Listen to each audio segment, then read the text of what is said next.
does not promote or promotion any illegal activities. All content provided by this channel is meant only for education. পর্যন্ত বিভিন্ন ইলেকশনে মানুষকে মিথ্যা প্রতিশ্রুতি দিয়ে তাদের ভোটটা নিয়েছিলেন।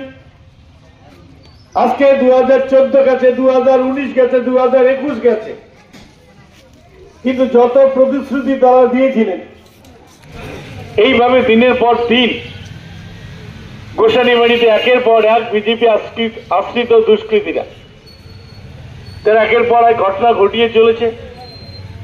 এর আগে গোসানিবাড়ি 2-এ একজনকে খুন করা হয়েছিল, আজকে গোসানিবাড়ি 1-এ এরা একের পর এক এই নৃশংস হত্যাকাণ্ড চালিয়ে যাচ্ছে।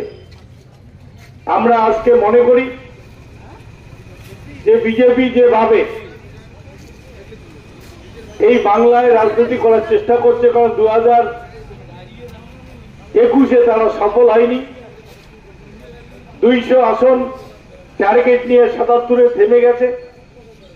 এবার যখন লোকসভা নির্বাচনে দোরগোড়ায় 2024-এ, তখন বিজেপি যখন দেখছে সারা ভারতবর্ষ জুড়ে একটা বিজেপি বিরোধী ফ্রন্ট তৈরি হয়েছে এবং যার নেতৃত্বে আমাদের মাননীয় মুখ্যমন্ত্রী মমতা ব্যানার্জি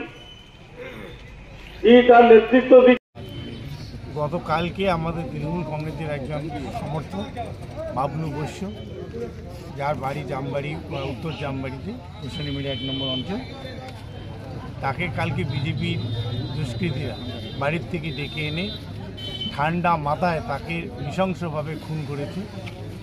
এবং আজকে এই অবস্থান আমরা বিজেপির সেই খুনিদের অবিলম্বে যাতে গ্রেপ্তার করে দৃষ্টান্তমূলক শাস্তি দেওয়া হয় এবং এলাকায় যে ভয়ের পরিস্থিতি তৈরি করার চেষ্টা করছে বিজেপি, তার বিরুদ্ধে যাতে সমস্ত মানুষ ঐক্যবদ্ধ হয় এবং প্রশাসনকে আমরা এটা জানাতে চাই যে অবিলম্বে এই পরিবেশ থেকে মানুষ যাতে নিষ্কৃতি তার ব্যবস্থা গ্রহণ করা হোক।